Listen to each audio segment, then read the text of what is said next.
Hello everyone, welcome to my channel Let's Study, and today we are going to discuss the cases of environmental law.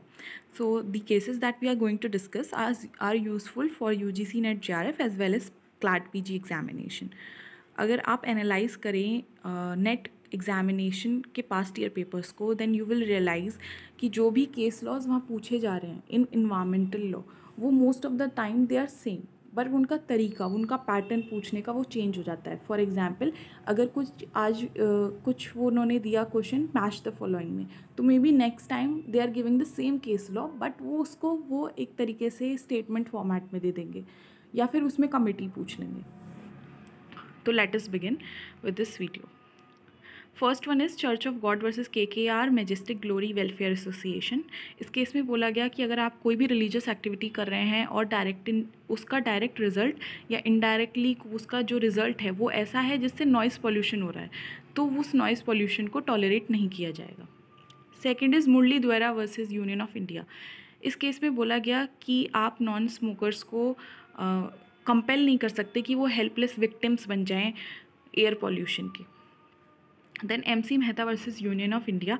इसमें Bhurelal committee को establish किया गया था, setup किया गया था इस चीज़ के लिए कि वो एग्जामिन करे कि लो सल्फ़र डीजल जो है वो क्लीन फ्यूल है या नहीं है. तो इस केस को 3 तरीके से पूछा जा सकता है, जैसे कि फॉर एग्जांपल भूरेलाल कमेटी कौन से केस में इस्टेब्लिश हुई, भूरेलाल कमेटी किस चीज़ के लिए इस्टेब्लिश हुई, किस चीज़ को एग्जामिन करने के लिए इस्टेब्लिश हुई. Then MC Mehta versus Kamal Nath. इस केस में पब्लिक ट्रस्ट डॉक्ट्रिन की एप्लीकेशन के बारे में बात हुई थी, और इसमें ये बोला गया कि नेचुरल रिसोर्सेज पब्लिक यूज़ के लिए बने हैं और उन पे किसी की प्राइवेट ओनरशिप नहीं है, और अगर आप कोई डैमेज करते हैं इकोलॉजिकल बैलेंस को, तो आपको उसे रिस्टोर करने के डैमेजेस भी देने पड़ेंगे, और इवन आपको डैमेजेस देने पड़ेंगे कि अगर कोई विक्टिम है आपके उस डिस्टर्बेंस की वजह से. Then MC Mehta versus union of India, जो कि है Shri Ram food and fertilizers case या फिर ओलियम गैस लीकेज केस के नाम से भी इसको जाना जाता है.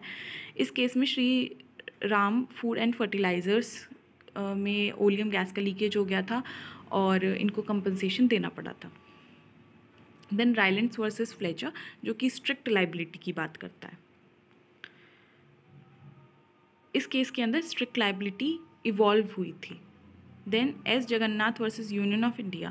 इस केस में ये बोला गया कि अगर कोई इकोलॉजी को डैमेज पहुंचा रहा है और उसको रिवर्स कर रहा है, उसके साथ कुछ गलत कर रहा है, तो उसको कंपनसेशन पे करना पड़ेगा, और इवन उसको कंपनसेट करना पड़ेगा इंडिविजुअल को अगर उसको इस चीज़ से कोई लॉस हुआ है तो. Then Indian council for environment legal action versus union of India. इस केस के अंदर पॉल्यूटर पे प्रिंसिपल की बात हुई थी. पॉल्यूटर पे प्रिंसिपल का मीनिंग ये है कि अगर आप कुछ भी ऐसा कर रहे हैं जो पॉल्यूशन क्रिएट कर सकता है, तो उसकी लाइबिलिटी भी आप पर होगी. Then Vellore citizens welfare forum versus union of India 1996 का केस.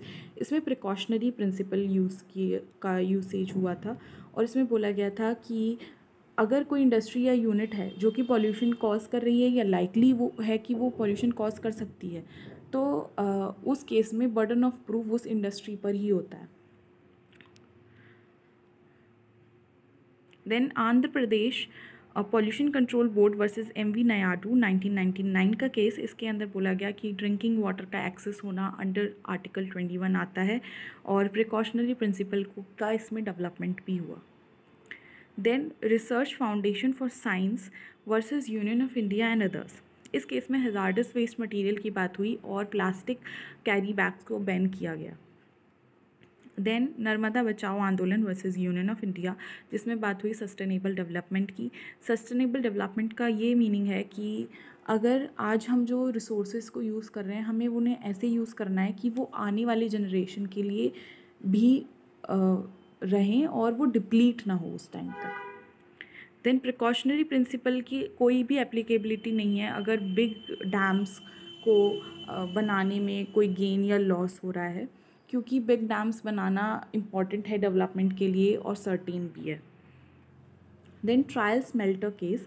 इस केस में बोला गया कि no state has right to use और permit use of its territory so as to cause injury by fumes in territory of another. Then Banwasi Seva Ashram versus union of India. अगर आप किसी फॉरेस्ट ड्वेलर को डिसलोकेट करने के लिए बोल रहे हैं तो ये उनके fundamental right to life and livelihood पर इन्फ्रिंचमेंट है।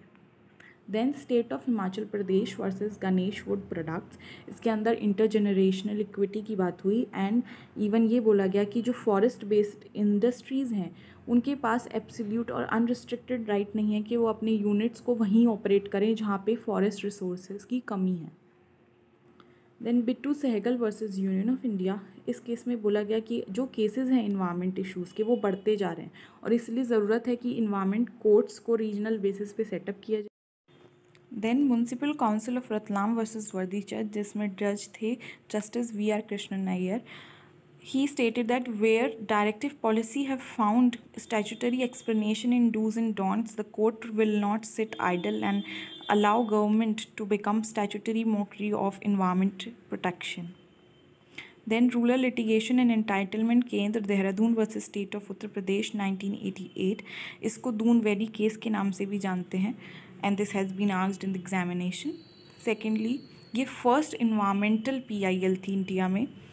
थर्डली, इससे इस केस में बात हुई कि इकोलॉजिकल इंटीग्रिटी और इन्वायरमेंट को कैसे बैलेंस किया जाए against industrial demands on forest resources, और इस केस में लाइमस्टोन माइनिंग ऑपरेशंस को क्लोज डाउन कर दिया गया था। इसी केस में भार्गवा कमेटी का अपॉइंटमेंट हुआ था ये एसेस करने के लिए कि जो टोटल इफेक्ट्स है माइंस का वो एरिया की इकोलॉजी में क्या इफेक्ट डालता है। इसमें ये भी बोला गया था कि आर्टिकल 51A(G) जो कि फंडामेंटल ड्यूटी का आर्टिकल है, इसके अंदर प्रिजर्वेशन जो इकोलॉजी का है वो सिर्फ ये नहीं है कि उसे सिर्फ स्टेट करेगी, इंडिविजुअल्स को, सिटीजन्स को भी ये ड्यूटी है कि वो अपनी इकोलॉजी को प्रिजर्व करें। Then Samatha versus state of Andhra Pradesh, इसके अंदर renewal of lease on forest land को बोला गया कि this is not a vested right. अगर आपको लीज पे दिया गया है तो आप उसको बार बार रिन्यू करवा सकते हैं फॉरेस्ट लैंड पे, तो that is not a vested right. Then the other cases, Tamil Nadu Godavarman Thirumulpad versus union of India. In this case, high watermark case in forest protection, it is called the high watermark case in forest protection because it led to the enactment of Compensatory Afforestation Fund Act 2016. Then MC Mehta versus Union of India 1997 was a case of Taj trapezium case. इससे direct question है कि कौन सा case था जिसको ताज trapezium case बोलते हैं, that is MC Mehta versus union of India 1997। Then union carbide corporation versus union of India 1991, ये भोपाल गैस लीक केस था। Then MC Mehta versus union of India 1997, this was the case called as Ganga river pollution case. इसमें municipalities को liable माना गया था उनके inaction के लिए, और कोर्ट ने ही ऑर्डर दिया था कि डेड बॉडीज़ को या हाफ बर्न बॉडीज़ को या एशेस को फ्यूनरल सेरेमनीज़ के बाद रिवर में नहीं फेंका जाए। That is for it for this video, and I hope it was of some help. Thank you.